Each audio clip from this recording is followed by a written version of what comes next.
Hi everybody, welcome to Tuesdays with Fran. This is Fran and it is Tuesday. And today what I want to show you, it is part of our history here in Spain. I'm in Pamplona and I want to show you the monument for the fallen in the Spanish Civil War that Franco constructed. I want to show you a fascist architectural piece, which I think is interesting to not forget about this part of the city. So it's right behind these beautiful magnolia trees that I have behind me. So, well, right now I am in the street Carlos III, Charles III in Pamplona, all the way in my back now. What we have, it is the city center. It's the Plaza del Castillo. It's a straight, direct line. And from here, all the way at the end of this street, of this avenue, is where we have the monument, which is so fascist. Well, this talks us about the Franco era. So this building was constructed here in 1942. Let's make a little recap. The Spanish Civil War started in 1936 and it ended in 1939. The war was won by the fascists, by Franco and supporters, that we call them the Nationals. Okay, they're the Conservative Party. They are the Nationals in Spain in the Civil War. The liberal ones are the Republicans. Okay, so please keep in mind that liberal and Republicans in Spain is a little bit different than in the United States and Canada.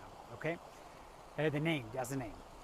So after that, it's when Franco took over, and we had 50 years of Franco domination until 1975. Franco ordered the construction of all of these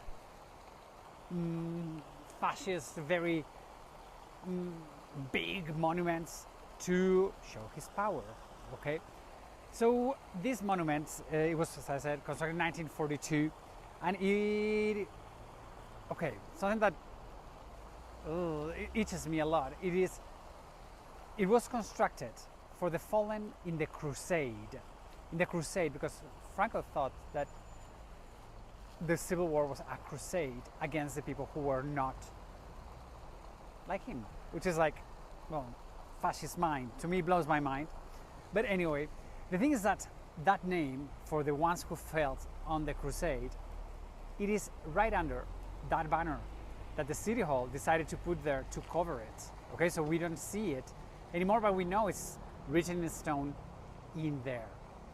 As a fascist building, as you can see, really the symmetry, the order, it's very, fascist. I don't care if you go to Germany, to Italy, or to Spain. These type of constructions are always very symmetrical. Everything is by the rule. It's order. As you can see, all the way at the top, we have 3 crosses that are totally symmetrical. Okay, so it really looks like this perfect look, very organized, the whole thing. Okay. Also, at that time, what they did, it was all of the city planning was very, very important. So all of the houses around it, they come from that time period as well. But it's not from that time period. It's this funky looking monument. This is from 1950s, but it was placed here in 1999. It is by a Basque artist called Jorge Oteiza. And what he looked for was for the inside of the things, for the inside of the cube, the inside of the people, the inside of souls. Hey Jan, how are you doing? So good to see you here today. So, as you can see, he's an amazing artist. In 2005, Guggenheim, New York, made a solo exhibition of Jorge Oteiza. So really check for him because there's a lot of things written about Jorge Oteiza. Okay, so really beautiful artist from here. I mean, here we have his museum, Jorge Oteiza's museum, here in the city of Pamplona. Okay, so he donated everything to the city of Pamplona, all of his work, or most of his work. Okay, so really interesting.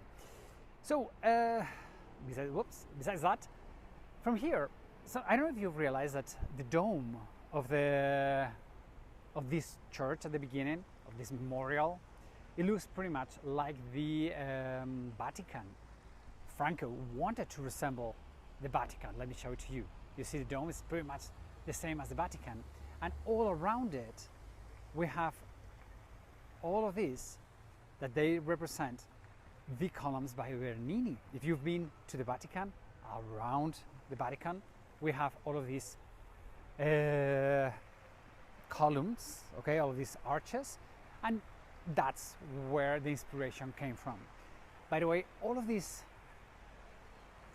buildings that we have around today, what they become, it was the second largest architectural piece that Franco made, especially for the Fallen. The biggest one, the most important one, the saddest one, I always say that it is the one that is in Madrid, the Valley of the Fallen in Madrid. As you go out of Madrid, you see a huge cross. That is the largest one. The second largest construction made by Franco, it is this one, okay? We don't call it the Valley of the Fallen in Pamplona, it is the monument of the fallen, okay? It's not a valley, but because of all of these valleys, it's because there was a lot of people buried. Here, there's not too many people buried in here. Right now, there's nobody.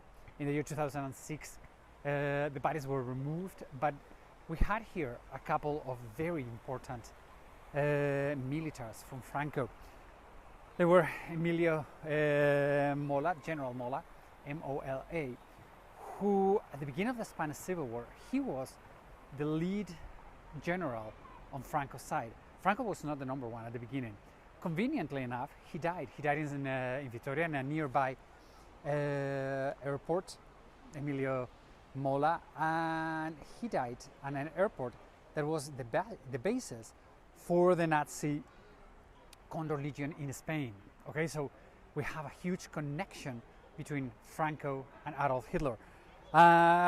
So really was huge things. He died first, and the moment he died, Franco is the one who took over. Okay, so some people say that maybe Franco had something to do with his death. I'm not going to say anything, I'm going to leave it there. The other person who was also here was Jose Sanjurjo, another of the Franco militaries. Okay, so they were buried in here. Take a look at those huge doors, very, as I would say, super monumental. So, what can I say? Really, this building, now it's totally empty. And it is the elephant in town because we don't know what to do with it. Really, we have no clue what to do. It was an exhibition center for the arts. People were like, it looks like a church, it's consecrated. It didn't work. They tried to do something, now nothing. So really, we have no clue what anybody can do with these huge constructions. People say that we should put it down and then decide what to do with it, with the space. To me personally, I am one of the people who believes that we shouldn't put down all of these monuments. I think we should keep them, and they remind us what happened here. So let's not ever forget that fascism is horrible, and in Spain we suffer 50 years of fascism. Okay, so these monuments, at least to me, they remind me of how horrible those years were, and we need to me, not forget. So I would not put it down. I would just put a little, a QR code with all the information about what happened and what Franco did and all of that. Okay, so really, I think it shouldn't be taken down. Besides, let me show you around, because all of these houses, all of these apartment buildings, they were constructed at the same time, okay, 1942, and they are probably one of the most expensive houses in Pamplona. All of these houses, they are very conservative. They were created here with, for entrance, special entrance for the service, and this, pretty much 1940s, the Franco time. Something that I think it's, I don't know if the word is funny, but something that makes it a little bit special is that right there, I don't know if you get to see, let me make a zoom to all the way there. Okay, that building all the way at the back, that one, it is the Jesuit school. Here in Pamplona, we do have a Jesuit high school, and I'm saying this funny because Franco, who was mega conservative, hated the Jesuits because the Jesuits are the more liberal part. So right across from it, the Jesuits constructed this high school, which I think is a slap on the face to Franco. That's why I adore the Jesuits, because they're always, I'm not going to say controversial, but always in the spot, saying silently, but they say the thing. So I love it. Well, let me take you to the fountain, which I think is also very beautiful. Whoops, let me take the zoom out because it's like way too close. So let me say goodbye to all of you here, and hopefully you have understood a little bit of the fascist constructions in Spain and the dilemma that we still have to, because we don't know what to do with all of these monuments or structures. I'm not going to say monuments because monument would be not a nice word to use. So everybody, thank you so much for listening, for joining in today, and please subscribe to my YouTube channel, and especially if you want to keep updated, send me your email so I can send you emails with what I'm up to.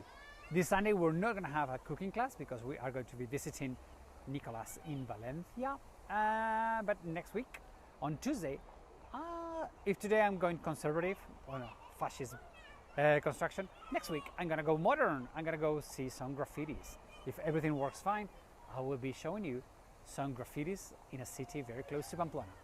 So my friends, thank you so much for joining in. Have a wonderful week, and I shall see you very soon.